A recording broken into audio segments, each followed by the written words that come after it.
Hi guys, welcome back to my channel, and in this video we're going to be discussing about the supply side policies that the government can use in order to improve the price and the non-price competitiveness of a country's exports.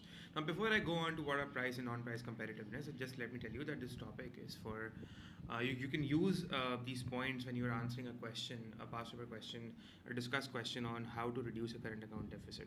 Now how to reduce a current account deficit, usually we write the about the expenditure dampening and switching policies, but there are also supply side policies as well that the government may introduce to or implement in order to improve the export competitiveness, because that is going to increase the quantity of exports and that is going to increase the export revenue, hence it is going to reduce the deficits. Now in this video we're going to be discussing those supply side policies.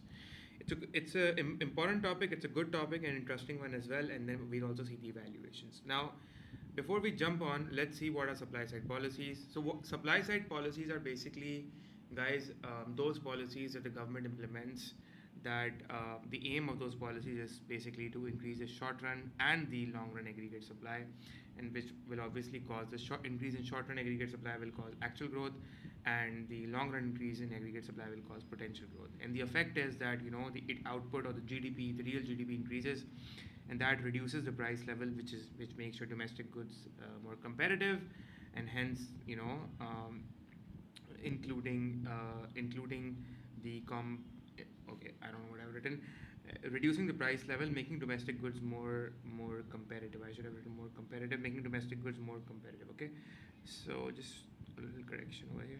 Yeah, so increasing the output and reducing the price level and making the domestic goods more competitive, including the exports as well, right? So primarily exports are part of domestic goods. So, but again, yeah. So domestic goods are becoming more competitive, and that helps in reducing the current account deficits, because now it will increase the quantity of exports and exports revenue, right? So guys, price competitiveness would mean that our exports are getting more competitive in terms of the price is getting cheaper because the cost is falling. So when the cost is falling, the cost of production is falling. There's more productive efficiency, guys. This is important. So the productive efficiency element would actually make our exports more price competitive, and non-price competitiveness would involve the fact that there's more innovation, research and development, and there's more improvement in quality, which actually increases the demand for our exports. The people in foreign countries like our exports, so that increases the demand for it, right? Yeah, so jumping on directly to what are those supply side policies. So first of all, I've written that the supply side policies, the first policy I've written is that the governments would actually increase the spending on education and healthcare, right? For example, you can say that the government would spend money on apprenticeship schemes, adult retraining of the people. Maybe they would alter or reform the school curriculum, like we can see that these days our government is also doing that, right? So what will happen as a result of that, if it's successful, it will definitely improve the skills of the people, the skills of the labor. It will improve the productivity of the labor force, and that would result into reduction in the labor unit cost. That is, per unit cost of labor will fall, which will culminate into falling average cost, and that will improve both the price competitiveness as well, and it will also improve the non-price competitiveness as well of the goods and services, and that will result into more export revenues, right? And this will help in reducing the deficits. Perfect. So the second point that I've written is that the government is going to increase the spending on infrastructure. I mean, when we talk about the infrastructure, what comes in our mind is the spending on roads. It will build new roads, airports, ports, right? Not only airports but ports in the sense shipping port, our seaport as well, so that there's more, it results into more trade. Better infrastructure would mean more trade, and as a result of that, more export revenues would be generated. New runways as well, new train lines, new rail lines, more rail electrification, you can say, right? All of that would actually result into, because why am I giving these examples? Why am I not just writing infrastructure? Because guys, you need to fulfill the assessment objective 2 and 3. You need to explain and also analyze as well. So you need to get a bit more deeper when you're answering questions. So examples do impress the examiners, right? It helps, it lets them know that the student is well prepared, he's well aware as well. Okay, so what is going to happen because of that? It's going to reduce the cost of production for firms, because if they're transporting goods within the country or even internationally, outside the country, it becomes more easier for them now since of better infrastructure. It becomes more quicker, less time, and it becomes more efficient as well, right? And what is going to happen? Again, you're going to use the word productive efficiency. It would improve productive efficiency, and it is going to improve the or boost the price competitiveness of goods and services produced, and that would increase the demand for the exports, and it would result in more export revenues to be generated, hence reducing the current account deficit as well. So primarily, I'm not exactly entirely focusing the video on just reducing the current account deficit, but it's primarily based on increase in exports. Now, increase in exports would definitely reduce the current account deficit, but generally you should know what are those supply side or supply end policies that would actually improve the exports, and what the apart from just the monetary and the fiscal and the expenditure switching and dampening, these policies are also important. You must know them as well. Then the government could actually reduce the corporation taxes. Corporation taxes are basically taxes on the firm's profits, which will definitely increase the incentive for firms. What sort of an investment? What sort of an incentive? Incentive would be in terms of they would, now want to invest more money, which will mean that if the corporate tax reduces, what is going to happen is that they will have more retained profits available. Retained profits are profits after deduction of taxes and all. So they will have more retained profits available to finance, or you can say fund, the investments made in the firms. So they would spend more money on new capital, upgrading the machinery, maybe expanding the factory, or maybe even building a new factory, or improving technology, innovation, research and development. All of these things would definitely result into improving the increase in not only the quantity of capital a firm has, but also the quality of capital. In fact, the quantity and the quality of the capital for an economy as well. So not only the quantity of capital for an economy will improve, it will also increase the quality of capital as well. So if the key industries are doing that, definitely will shift the PPC outwards, increasing the productive capacity or the potential of the economy. So guys, this would help reduce the productive it would help increase the productive efficiency of the economy, and that will lead to a rise in price competitiveness as well, and also non-price competitiveness, since we're talking about research and development, innovation and all, and also investing in technology. So non-price competitiveness of goods and services would also increase, resulting into more export revenues being generated. The fourth supply side policy is deregulation. Deregulation means to reduce the laws the government has imposed, and to reduce the government imposed standards and all of. So for example, the government would come up with policies to new policies where the environmental laws would be relaxed, product safety laws would be relaxed. Maybe the government would reduce the or relax the laws regarding the working conditions, right? So the government would reduce the laws regarding the working conditions and the planning sort of regulations, and maybe even the maternity and the paternity sort of regulations, all of those. And this will significantly, guys, reduce the cost of production for firms. And the government might also reduce the legal barriers to entry. One kind of barriers are, we saw that monopolies imposed, but they are artificial barriers. But we are talking about legal barriers to entry that are so those legal barriers, the government would actually reduce those legal barriers, which means that these are the barriers that are allowed, they are legal. The government would reduce them, and what will happen because of that? Since the legal barriers would be reduced, it would increase the competition. It would also incentivize. It would incentivize what? Oh God, so bad at spellings. Incentivize. Incentivize. By the way, I've written it should be S. Incentivize. It would incentivize maximum efficiency. Why? Because firms are now will become more competitive, right? They will try to become more competitive because of more competition. So again, productive efficiency will also rise, and it will boost price competitiveness as well as non-price competitiveness. So again, more price competitiveness, I should say, right? So more export revenues would be generated, right? So this is how these 3 to 4 policies the government can use to increase exports. But remember that evaluation is something that I love to do, because we need to evaluate these policies as well in the exam. So there are various evaluations, and these are some of the common evaluations that you can write for supply side policies. The first evaluation that you can say, now guys, evaluation basically, a lot of people think that evaluation just means to just give the advantages and disadvantages. It's not that. Advantages and disadvantages are part of analysis. If you're giving the advantages of something or the disadvantages, it means you're analyzing the topic in detail. That's it. Evaluation goes. Evaluation is something different. Evaluation means that you are arguing, critiquing against different economic theories or different laws, or maybe, for instance, if you say that aggregate demand causes inflation, so I'm really sorry for the background noise. Okay, so if you say that aggregate demand causes inflation, then you'll say that the Keynesian said that if you have spare capacity, only then so inflation will not arise in that sense. Remember, so that's one evaluation. So it means that you're critiquing an argument, you're critiquing economic theory, right? And that is not only what evaluation means. Evaluation primarily means to bring the examiner's attention to a certain viewpoint. That is what evaluation means. A lot of people just say that it means to go against. That is just a very childish way of saying it. You are an economist, you are an economic student, you have to be the best. You have to tell the examiner that you are the best here in the examination hall. So then and that should reflect in your answer as well.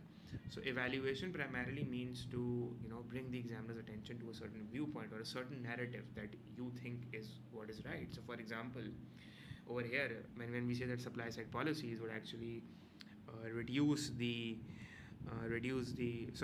supply side policy would increase the competitiveness and increase exports or export revenues, then I'm trying to bring the examiner's attention to a certain point and saying that I'm trying to give, that's a narrative that supply side policy would increase exports, right? That's a narrative, general narrative. But you know what? I'll say to the examiner, what will happen? These policies are expensive to implement. So that's an evaluation. When I say that they are expensive to implement, it's an evaluation that I'm giving, because here I'm telling the examiner it's not easy to implement. So I'm bringing him to a certain narrative, a certain viewpoint, right? Or in other words, I'm also critiquing what I had said earlier. Yeah, so let's dive into detail regarding this evaluation. So the first evaluation is it's expensive to implement, right? Or very expensive to implement, I should say. So you need to understand that the government is spending a lot of money, millions and billions, on infrastructure that will obviously reduce the cost of production of firms. It will result into more productive efficiency of the business operations and productive efficiency overall in the economy. That is right, we agree to that. But what we need to understand, that spending millions and billions on railway networks, road networks, airports, bridges, and all this cost a lot of money. It costs billions of dollars for the government, and which means that there's a huge opportunity cost here, which we need to consider. That we need to ensure that the opportunity cost of this money is not high, right? We make a rational decision. That is what the government should ensure. And the problem here is that if the government is spending this billions and all of that money on infrastructure, and what is going to happen is that we need to see that if those billions are actually borrowed, what if those billions are borrowed? If they are borrowed, right? If that is borrowed money, so that is debt basically, and the government is using the debt money to spend on the economy. So what is going to happen? The government obviously has to repay back the debt. So in order to repay back the debt, what the government will do is, or may do, is that it's going to increase taxes in future. So there will be a burden on the working population, or burdening the future generations, right? So that is again a problem. So this is again an evaluation. So evaluation is okay, fine. We agree that supply side policies will increase export revenues, but you know what? There is another side to it as well, that you need to consider this as well, right? So and then in order to maybe fund or finance the supply side policies, in order to fund and finance the supply side policies, maybe the government would end up cutting down expenditure elsewhere. So in order to fund infrastructure to increase exports, because in order to reduce the transportation cost. For example, the government of Pakistan has been spending a lot of money on the Gwadar port and all of that, CPEC and all.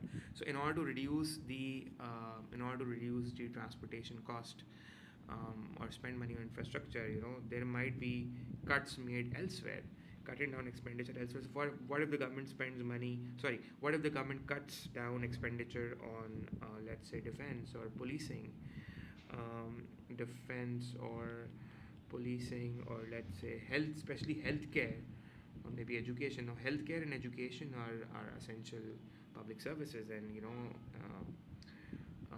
what is going to happen is that this will have a very bad impact, a negative implication on those people who actually rely on their day to day functioning of such services, because maybe people might lose their jobs and all, because a lot of teachers and all.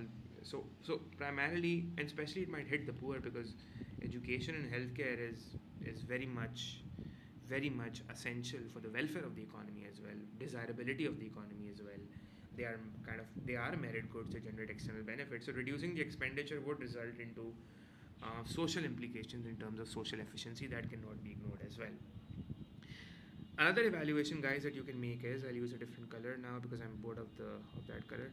So another evaluation is that I don't know, I just prefer black. If you guys like black as well, just do mention in the comment section. So another evaluation that you can make is the time lag. Now, time lag is a common evaluation that you can make in every policy, fiscal, monetary, supply side, everywhere you can use this evaluation. So what is time lag? Time lag means it takes a very long time to have an effect.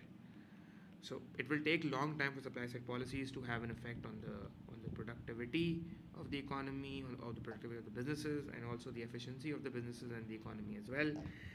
And if you're saying that the government is trying to improve the education system, the government is coming up with training schemes and all, this may easily take up maybe 5 years, 10 years, 15 years before an improvement in productivity and efficiency actually takes effect, and before that actually improves the price competitiveness of a country's what do we call exports, right? So in the short term this is not happening, right? So it will obviously reduce the short-term impact. The short-term impact of, you can say, the short-term impact of the short-term impact of actually improving the price competitiveness and the non-price competitiveness of a country's exports, and thus increasing the revenue generated from exports, will not be significant, right? It might be very less or insignificant. So yes, this is another evaluation that you can make, and this is what evaluation is all about, because a lot of students do message and ask me that, what is actually evaluation. So another evaluation is that, if you see that these are significant problems that the government should consider before implementing supply side policies, and should also take into account before implementing supply side policies. So supply side policies, guys, are not guaranteed to work. As in, guys, you can't really guarantee supply side policies will actually work or not. So there's no guarantee. And the fact that, remember, guys, the fact that the supply side policies won't translate into higher labor productivity is in itself an evaluation itself, because you're saying that labor productivity will improve from supply side policy, but the fact that it won't translate into it's not guaranteed is in itself an evaluation of supply side policy, right?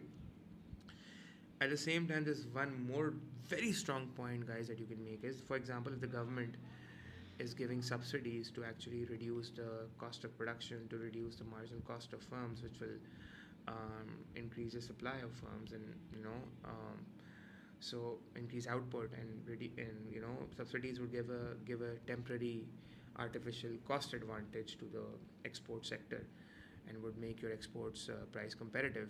So guys, there is no guarantee that if the government is providing subsidies to firms, this will actually end up, or the government will actually translate, or the subsidies would actually translate, guys, the subsidies will actually translate into increasing investments and technology by firms. Now you need to understand that the real objective of the subsidy is, because the firms cannot be dependent on the subsidies, right? The subsidies would give a short-term temporary supply shock in terms of giving them a temporary cost advantage, but that cost advantage is an artificial cost advantage because the government is supporting them, right? The moment the government does not support them, again the cost will rise, because that was an artificial advantage. Now, second of all, you need to understand that the real advantage of subsidies would only arise if if those subsidies are actually invested properly, especially in increasing the investments in technology, capital goods, expansion. That will help in firms reducing their long term cost, and the firms would then in the long run not be dependent on the subsidies. But what if those subsidies are not spent on investment in technology? What if the firm uses the subsidies to repay past debts, past loans and past debts, right? Or maybe if the firm uses those subsidies to pay dividends to shareholders instead of utilizing them in investments in technology and innovation in order to improve productive efficiency in the long run. They pay dividends, or maybe creating more dynamic efficiency in the long run, like more dynamic efficiency in the long run. They may just end up paying dividends to shareholders, or maybe just increase the amount of savings they have, right? So there's no guarantee that this subsidy thing will actually work. So it's very important that subsidy is kind of implemented properly. Again, this is another evaluation. So, and the fact that there's also the thing that the government is spending more money on the education system. So there is no guarantee that spending more money on education system will actually translate into higher productivity and or even a more skilled labor force in the long run, right? Because you need to understand that like I said, that there's no guarantee for that. And there is also a risk that these policies are not going to work, because the fact that these policies are kind of expensive, and there's a risk that they will not work, and they will not result into or translate into, or they may have no benefit on improving the price competitiveness or the non-price competitiveness of a country's exports. And the fact that these policies would actually have to be financed by future taxpayers, because they will have to bear the cost of the policies. If the government ends up subsidizing, then the subsidies may be financed in future through the future taxpayers, because the government will increase taxes, right, to bear the cost of those policies. So what is happening here is that there's an inefficiency created in the economy, because the government actually ends up increasing taxes in future, and the entire burden falls on the taxpayers in future. And on top of that, the subsidies that were given also did not work. Like, they did not guarantee any success, neither did they give any success, right? So there's a kind of an inefficiency element that is involved here. So this is another evaluation that you can make. So yeah, guys, this is it for this video. I hope you enjoyed the video. If you enjoyed it, do mention in the comments that you did enjoy it and you did like it, so that I can make more of those videos. I hope to see you all in the next video. Till then, take care.